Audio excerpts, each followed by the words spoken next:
Gold, trusted gold buyers. మీరు తాకట్టు పెట్టిన బంగారాన్ని విడిపించి ఈ రోజు ఉన్న మార్కెట్ ధరకు కొనబడను. తర్వాత ఆయన నిర్మించిన చెక్ డ్యామ్లను పేల్చేస్తున్నారు. చెక్ డ్యామ్లు ఎందుకు నిర్మించాల్సి వచ్చింది? ఆనాటి తెలంగాణ పరిస్థితి ఏంది, ఇవాళ తెలంగాణ పరిస్థితి ఏంది, తను ఎంతవరకు డెవలప్ చేయగలిగాడు? ఆయన మీద చాలా విమర్శలు వచ్చినాయి.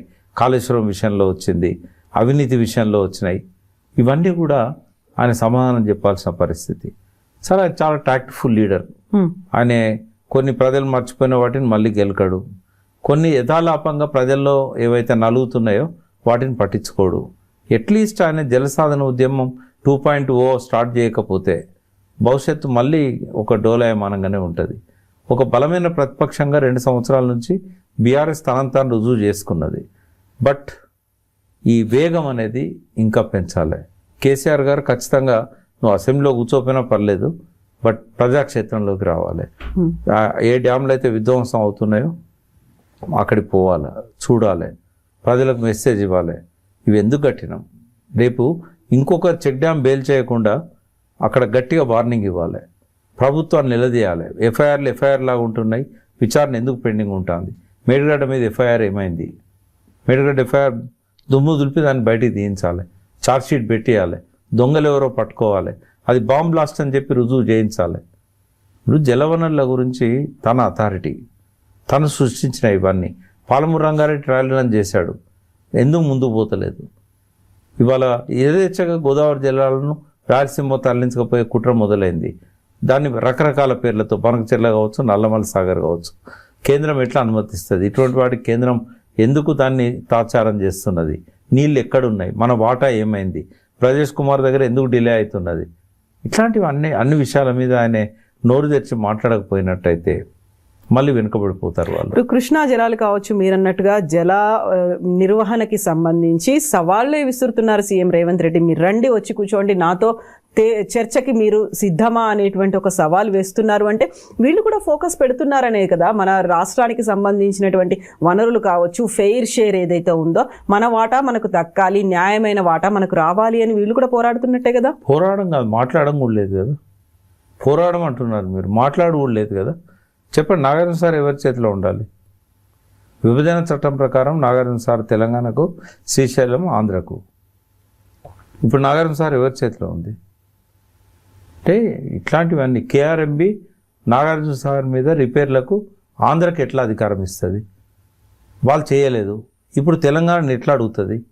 కేసీఆర్ కావాలని ఒక జలయజ్ఞం చేశారా, లేకపోతే మనకి కాళేశ్వరం ప్రాజెక్ట్ని ఇంత తీసుకొని వచ్చారు, ఇవన్నీ అంటున్నప్పుడు కేసీఆర్ కూడా మాట్లాడకుండానే సైలెంట్గానే ఉంటున్నారు కదా. ఆయన అసలు బయటికి కూడా రావట్లేరు. ఏమవుతోంది, ఇటు ఎన్ని ఎన్నికలు వచ్చిపోతున్నాయి, లేకపోతే ఎన్ని ప్రజా పోరాటాలు చేయాల్సినవి ఉన్నాయి, వీటన్నిటి గురించి కూడా ఆయన మాట్లాడట్లేదు. 9 నెలల తర్వాత పార్టీ నాయకులకి అధికారికంగా తెలంగాణ భవన్లో ఆయన కలవబోతున్నారు. అందుకే ఇప్పుడు 2 సంవత్సరాలు మాట్లాడకపోవడంలో ఒక అర్థం ఉంది. ఏంటంటే రేవంత్ రెడ్డి అనేవాడు ఇమ్మెచ్యూర్డ్, ఇన్ఎక్స్పీరియన్స్డ్. కాబట్టి ఓ 2 సంవత్సరాల సమయం ఇద్దాం, ఏమన్నా సరిదిద్దుకుంటాడేమో అనుకుంటే మొత్తం తెలంగాణను ఆగం చేస్తున్నాడు. ఆయన 9.5 సంవత్సరాలు చేసిన అప్పు ఆయన 3 ఏళ్ళల్లో కంప్లీట్ చేసేటట్టున్నాడు. ఇప్పుడు 2 ఏళ్ళు అయింది, 2.88 lakh crore, 2,88,000 కోట్లు. ఏది 2 ఏళ్లలో ఈయన చేసిన అప్పు. ఆయనేమో మొత్తం 9.5 ఏళ్లలో 3.5 లక్షల కోట్లు అప్పు చేశాడు. ఈయన చేసిన అప్పేమో పెన్షన్లకు, పథకాలకు పెడుతున్నాడు, ఒక్కటి కూడా తిరిగి రాదు. మళ్ళా ఆయనేమో పెట్టుబడి వ్యయం చేశాడు. 85% ప్రాజెక్టుల మీద, మనకు ప్రొడక్టివ్ సెక్టర్ మీద క్యాపిటల్ ఇన్వెస్ట్మెంట్ చేశాడు. తెచ్చిన అప్పు కూడా కేసీఆర్ సద్వినియోగం చేశాడు. అందుకే 29,000 కోట్ల ట్యాక్స్ ఆదాయం 1,12,000 కోట్లకు చేర్చాడు. ఆయన ఒక మంచి పునాది వేసిండు. ఈయన ఏం చేయకపోయినా కూడా ఆయన చేసిన పునాది మీద ఇవాళ ఇన్కమ్ పెరుగుతూ ఉంది. ఇవాళ అదే ట్యాక్స్ 1,61,000 కోట్లకు పెరిగిందంటే రేవంత్ రెడ్డి చేసిన గొప్పతనం ఏం లేదు.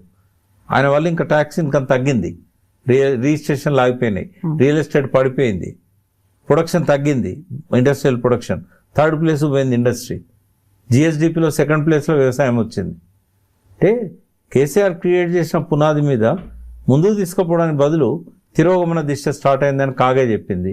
ఇవాళ రేవంత్ రెడ్డి ఆర్థిక ప్రగతిలో రేవంత్ రెడ్డి ప్రభుత్వము చేసినది తిరోగమన దిశలో ఉంది అని చెప్పి కామెంట్ చేసింది. మీరు తిరోగమన దిశ అంటున్నారు. ఇప్పుడు 2047 నాటికి తెలంగాణ 3 ట్రిలియన్ ఎకానమీ కాబోతోంది అనేదే కదా రైజింగ్ తెలంగాణ గ్లోబల్ సమిట్ ముఖ్య ఉద్దేశం. ఆ దిశగానే పెట్టుబడులు అనేవి వస్తున్నాయి. 5,75,000 కోట్ల పెట్టుబడులకు సంబంధించి గ్లోబల్ సమిట్ 2 రోజుల్లో అయింది కదా. ఇప్పుడు నంబర్స్ చూపెట్టొచ్చమ్మా. ఇప్పుడు సంతకాలు పెట్టారు. ఇది కొంచెం దీన్ని పక్కకు పెట్టి ఈ రైజింగ్ సమ్మిట్ నాటికి ఉన్న పరిస్థితి ఏందనేది చూద్దాం. మొత్తం 13 సమ్మిట్లలో అటెండ్ అయ్యాడు రేవంత్ రెడ్డి. జపాన్ కావచ్చు, ఇక్కడ కావచ్చు, దావోస్ కావచ్చు. ఈ మొత్తం సమ్మిట్లలో సంతకాలు పెట్టినాయి 4,60,000 కోట్లు.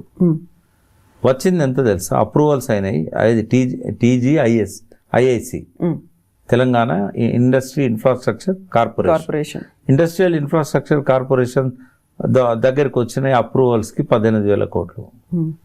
అంటే 4,60,000 కోట్లు ఎక్కడ సంతకాలు అయినాయి, 18,000 కోట్లు అప్రూవల్కి వచ్చినాయి. గ్రౌండింగ్ అయింది ఎంత అంటే 12,000 కోట్లు. గ్రౌండింగ్ అయిన వాటిలల్లో సంతకాలు అయినాయి ఎన్ని అంటే 2,500 కోట్లు. అంటే 4,50,000 కోట్లకు సంతకాలు అయితే వచ్చింది ఎంత అంటే 2,500 కోట్లు. ఎంత పర్సెంటేజ్ మీరు చెప్పండి? <1% సంతకాలు అయిన దానిలో. ఇప్పుడు 5,60,000 కోట్ల సంతకాలు అయినాయి అన్నారు. ఇదే ప్రపోర్షన్లో చూస్తే 1,000 కోట్లన్నీ వస్తాయా? వచ్చినప్పుడు ఆలోచిద్దాం. తర్వాత అభివృద్ధి అంటే ఏందమ్మా? అభివృద్ధికి డెఫినేషన్ ఏంది అంటే విదేశాల నుంచి వచ్చి పెట్టుబడులు పెడితే అభివృద్ధి. ఒక రాష్ట్ర ఆదాయము ప్రజల జీవన ప్రమాణాలను పెంచకుండా ఖజానాలో డబ్బులు చూపెడితే అది అభివృద్ధి అవుతుందా?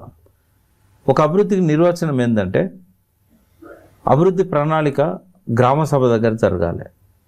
గ్రామ సభలు ఉన్నాయి పంచాయతీరాజ్ సిస్టంలో. సర్పంచ్లు ఎన్నికైన్లు. సర్పంచ్లు ఏం చేయాలి? ఆ ఊరికి ప్రణాళికను తయారు చేయాలి. మా ఊరు మా ప్రణాళిక అని చెప్పి కేసీఆర్ గవర్నమెంట్లో మొదలైంది. ఈ ప్రణాళికల ఆ ఊరిలో యాదవులు ఎక్కువ ఉన్నారా, బర్రెలు ఎక్కువ కావాలన్నా, వాళ్ళ జీవన ప్రమాణాలు పెంచాలంటే రాష్ట్ర ఆదాయం పెరగడం అంటే ఒక కుటుంబ ఆదాయం పెరగడం, ఒక గ్రామం ఆదాయం పెరగడం, ఒక మండలం ఆదాయం పెరగడం, ఒక జిల్లా ఆదాయం పెరగడం. అన్ని జిల్లాల ఆదాయం పెరిగితేనే రాష్ట్ర ఆదాయం పెరగాలి. ఇవన్నీ ఆ విజన్ డాక్యుమెంట్లో లేవు.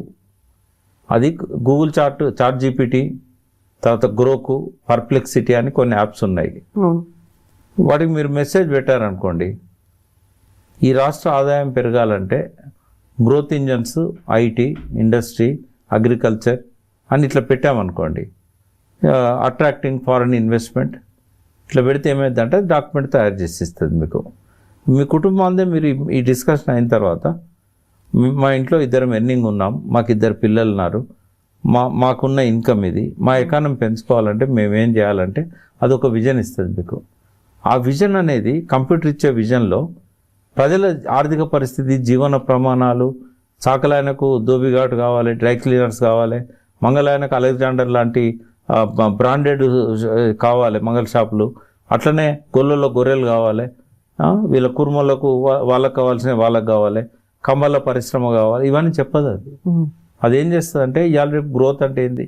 మైక్రోసాఫ్ట్ ఇన్వెస్ట్ చేయాలి, విప్రో ఇన్వెస్ట్ చేయాలి, అక్కడ నుంచి బిల్ గేట్స్ రావాలి డబ్బులు తీసుకొని. ఎంతసేపు ఈ రకమైన గ్రోతే చూపెడతాను తప్ప దానికి ఒక సాచురేషన్ వస్తుంది. ఇప్పుడు సిలికాన్ ఇండస్ట్రీ అన్నారు. సిలికాన్ ఇండస్ట్రీ మొత్తము అక్కడికి పోతున్నది కదా, మన తైవాన్ నుంచి. తర్వాత టాటాస్ వీళ్ళందరూ కూడా ఒప్పందాలు చేసుకొని దొలేరకు తీసుకుపోయారు గుజరాత్కి. ఆ సిటీయే పడుతుంది సార్ అక్కడ ఒక పెద్దది. అట్లా సాచురేషన్ వస్తుంది వాటికి. ఎందుకు రావు డబ్బులు అంటే ఇక్కడ వీళ్ళ మాటలు ఇవన్నీ కూడా ఎకనామిక్ టైమ్స్, ఫైనాన్షియల్ ఎక్స్ప్రెస్ లాంటి పేపర్లలో రేవంత్ రెడ్డి అనేటివన్నీ వస్తూ ఉంటాయి. నన్ను కోసిన డబ్బులు లేవు, నేను అప్పుల కోసం పోతే బ్యాంకులు చెప్పులు దొంగ చూసినట్టు చూస్తున్నాయి. అరే ఇట్లాంటి మాటలు మాట్లాడితే ఆ సంతకాలు పెట్టిన వాళ్ళు ఎందుకు వస్తారమ్మా? ఇప్పుడు మారిపోయినట్టుంది కదా, ఇప్పుడు అలాంటి మాటలు ఏం మాట్లాడట్లేదు. ఆయనంతా అభివృద్ధి గురించి 2047 గురించి 3 ట్రిలియన్ ఎకానమీ, ఇప్పుడు భారతదేశమే ఇన్నేళ్ల తర్వాత 5 ట్రిలియన్ ఎకానమీ గురించి మాట్లాడుతోంది. ప్రపంచంలో 4వ ఆర్థిక శక్తిగా ఇప్పుడు ఎదిగింది అనుకుంటే తెలంగాణ ఓన్లీ ఒక స్టేట్. చెప్పడానికి ఎన్నన్నా చెప్పొచ్చు అమ్మా, చెప్పడానికి ఎన్నన్నా చెప్పొచ్చు. దానికి నీ అదొక పాజిటివ్ ఫీల్, ఒక కాన్ఫిడెన్స్ అనేది కనిపిస్తోంది కదా అందులో, లేదా? లేదు, ఎందుకంటే కనీసం దానికి రోడ్ మ్యాప్ ఉండాలి. రోడ్ మ్యాప్ లేదు కదా అందులో. నీకు ఆ డాక్యుమెంట్ మీరు చదివినలో లేదో 80 పేజీల పైన ఉంది, అందులో రోడ్ మ్యాప్ లేదు. ఎంతసేపు షెడ్యూల్ పెడతాము దీనికి. ఇప్పుడు అందులో ఇప్పుడు 420 హామీలు ఎట్లయితే ఎన్నికల్లో గెలవడానికి ఇచ్చారో ఇంకో 420 హామీలు ఇది చేస్తాం అది చేస్తామని ఉన్నది. నీ దగ్గర డబ్బులు లేవు కదా, నీ దగ్గర డబ్బు లేదు, నీకు అప్పు పుట్టట్లేదు, తెచ్చిన అప్పులను కూడా నువ్వు సద్వినియోగం చేయట్లేదు. ఇప్పుడు నువ్వు FRBM కంటే అధిగమించి అప్పులు చేసినావు. 2 సంవత్సరాల్లో 2,88,000 కోట్లు తెచ్చినావు. నువ్వు పెండింగ్ ప్రాజెక్టులు పూర్తి చేస్తలేవు, ఇండస్ట్రియల్ ఎస్టేట్లో మౌలిక వసతులు కల్పిస్తలేవు. ఒక 4 సిటీ చేస్తే సరిపోద్దా? అక్కడ నీకు ఏ ఇండస్ట్రీ వచ్చింది? నువ్వు ఫార్మా ఇండస్ట్రీస్ అన్న ఒక క్లస్టర్ చేద్దామని కేసీఆర్ ప్లాన్ చేశాడు, నువ్వు దాన్ని డీసెంట్రలైజ్ చేసినావు. నువ్వు చేసిన కాడ కొడంగల్లో ఏమన్నా పరిశ్రమ వచ్చిందా? అంటే నీ రోడ్ మ్యాప్ ఏది అసలు? రేవంత్ రెడ్డి మాటలకు చేతులకు ఎట్లుంటుందంటే కొండారెడ్డిపల్లె బోర్డు పెట్టుకొని కొడంగల్ పోతున్నట్టే ఉంటుంది.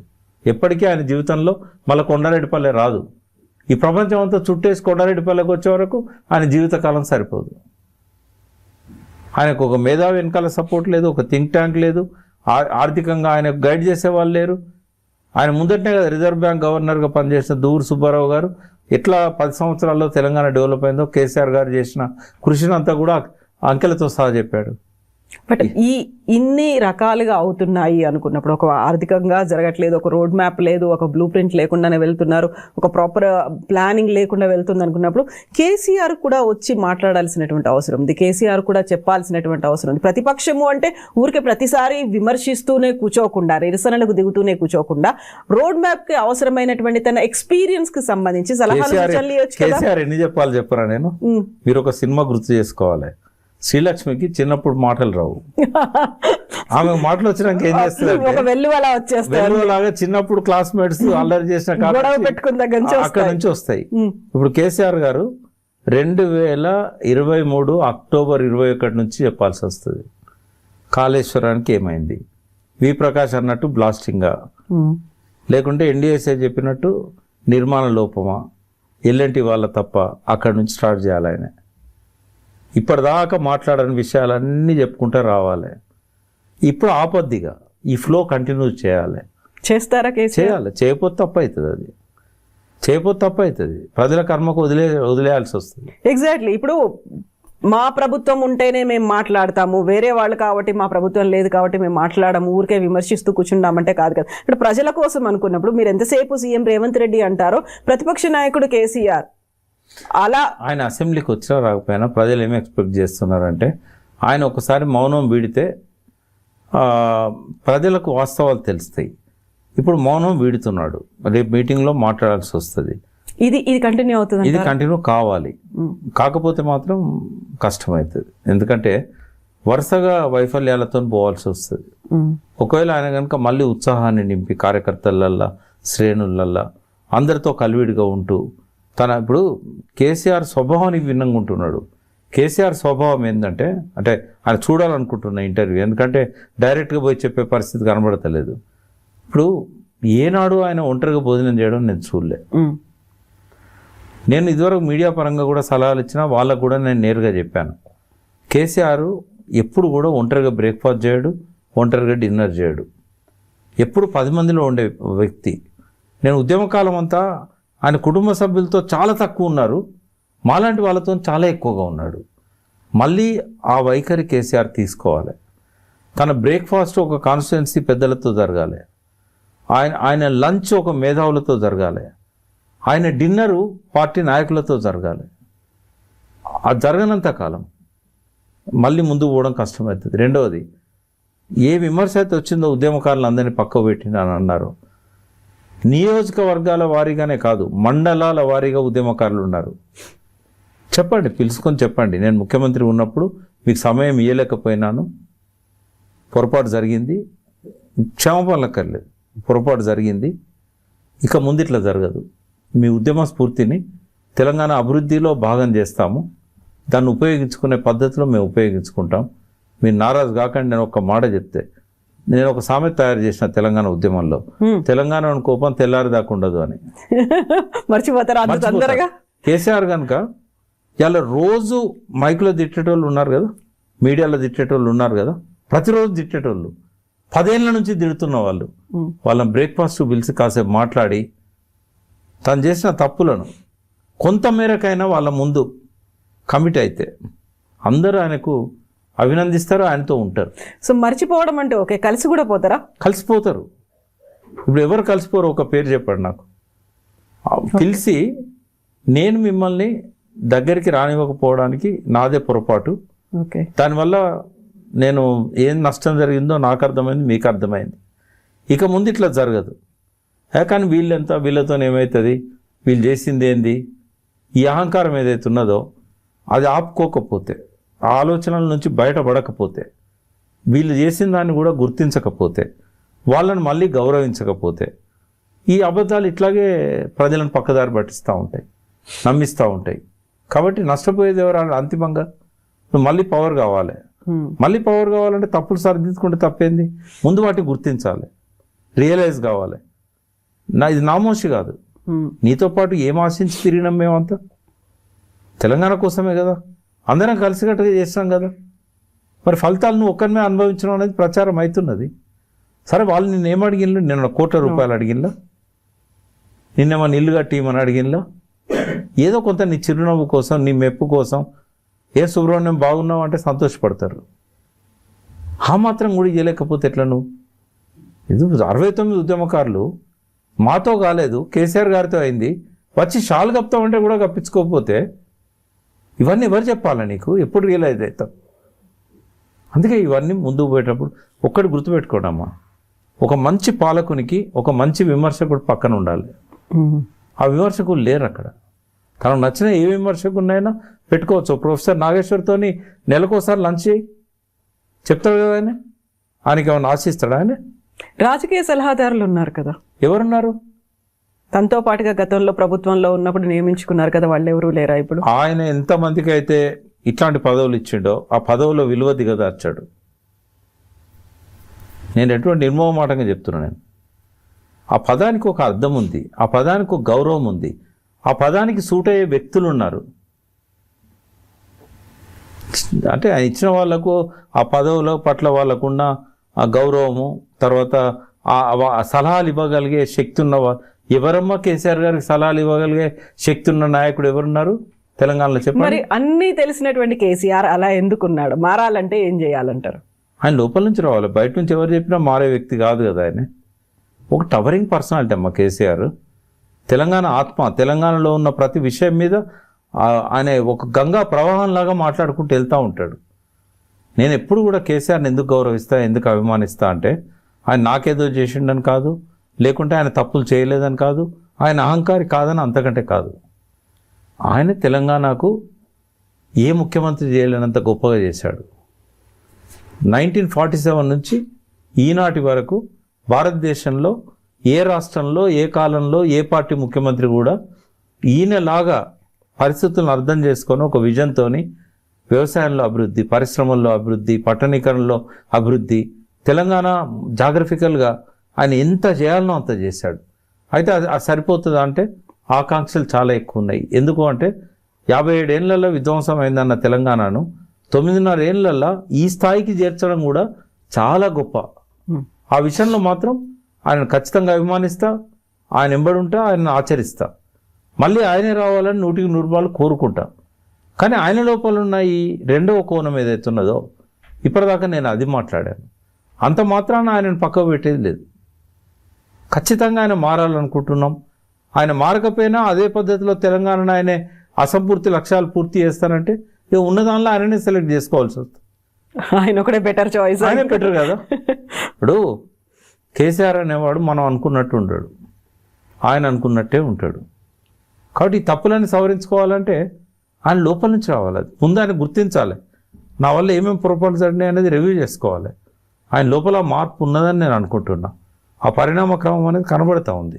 ఓకే, డెఫినెట్గా హరీష్ కానీ, కేటీఆర్ కానీ, నిరంజన్ రెడ్డి కానీ, జగదీష్ రెడ్డి కానీ, ఆ పార్టీలో ఉన్న సెకండరీ నాయకులు అందరూ కూడా అద్భుతంగా పనిచేస్తున్నారు. అందులో ఏం అనుమానం లేదు. ఇప్పటిదాకా బయటికి రాకుండా రేవంత్ రెడ్డికి 2 ఏళ్ళు టైం ఇవ్వాలని చెప్పి కాలయాపన చేసి ఇప్పుడు బయటకు వస్తున్నాడు కదా. చాలా ఆశలున్నాయి ఆయన మీద.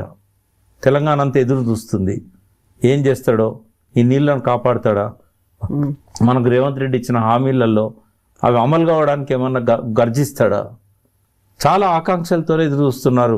ఈ రేపు ఆదివారం నాడు ఆయన ఉపన్యాసం ఎట్లుంటుంది, బట్ అది క్లోజ్డ్ డోర్ మీటింగ్. అవును. కానీ బయటకు వచ్చి మీడియాతో ఆయన మాట్లాడితే కనుక డెఫినెట్గా అది తెలంగాణకు మళ్ళొకసారి జీవసత్వాలను ఇస్తుంది, రిజోనేట్ చేస్తుంది. అందరి కార్యకర్తలనే కాదు ప్రజలు కూడా చూస్తున్నారు. ఇప్పటికీ ఆయన క్రేజ్ మాత్రం తగ్గలేదమ్మా. ప్రజల్లో ఆయన క్రేజ్ తగ్గలే. రోజు ఫోన్లు చేస్తారు, నేను పోతుంటా అనుకుంటారు వాళ్ళు. నేను రోజు ఫామ్ హౌస్ పోతా, కేసీఆర్ గారితో కూర్చుంటా అనుకుంటారు. నేను ఇప్పటికీ ఈ మొత్తం 2 నెలల్లో ఆయన కలిసింది 2 సార్లు. శుభాభినందనలు చెప్పడానికి బర్త్డే రోజు కలిసినాం, ఓడిపోయిన రోజు పోయి కాసేపు కూర్చొని వచ్చినాం. అంత మించి ఎన్నడూ కలవలేదు. కానీ వాళ్ళు ఏమంటారంటే ఒక్కసారి సెల్ఫీ దిగాలి జీవితకాలంలో, మా లాస్ట్ ఊపిరి వరకు ఒక్కసారి అన్న కేసీఆర్ గారిని డైరెక్ట్ కలవాలి. ఇట్లా ఎంతోమంది అడుగుతూ ఉంటారు. అంటే ఆయన ఎంత దూరంగా ఉన్నాడో ప్రజల లోపల అంత ప్రేమ పెరిగింది. వాళ్ళు చేసిన పశ్చాత్తాపం కూడా వాళ్ళలో కనబడతా ఉంది. కొంత మేమే తప్పు చేసినాం, సార్ని గెలిపించుకోవాల్సి ఉండే, మా ఎమ్మెల్యే మీద కోపంతో సార్ దిగిపోతారని అనుకోలేదు మేము, ఇట్లా మాట్లాడుతున్నారు. డెఫినెట్గా ఇది జలసాధన ఉద్యమం 2.0గా మొదలైతే కనుక ఇది ఒక గుడ్ బిగినింగ్ అవుతుంది ఆ పార్టీకి. వాళ్ళు ఆలోచించాలి, వాళ్ళు ఆ సార్తో కలిసి మాట్లాడుకొని ఒక ఉద్యమ పదంలోనే ముందుకు సాగాలి. గతంలో ఉన్న ఉద్యమ స్ఫూర్తినంతా కూడా పార్టీకి తెలంగాణ కోసం ఎట్లా వాడుకోవాలి, ఎట్లా ఛానలైజ్ చేయాలనేది వాళ్ళు కూర్చొని డిస్కస్ చేయాలి.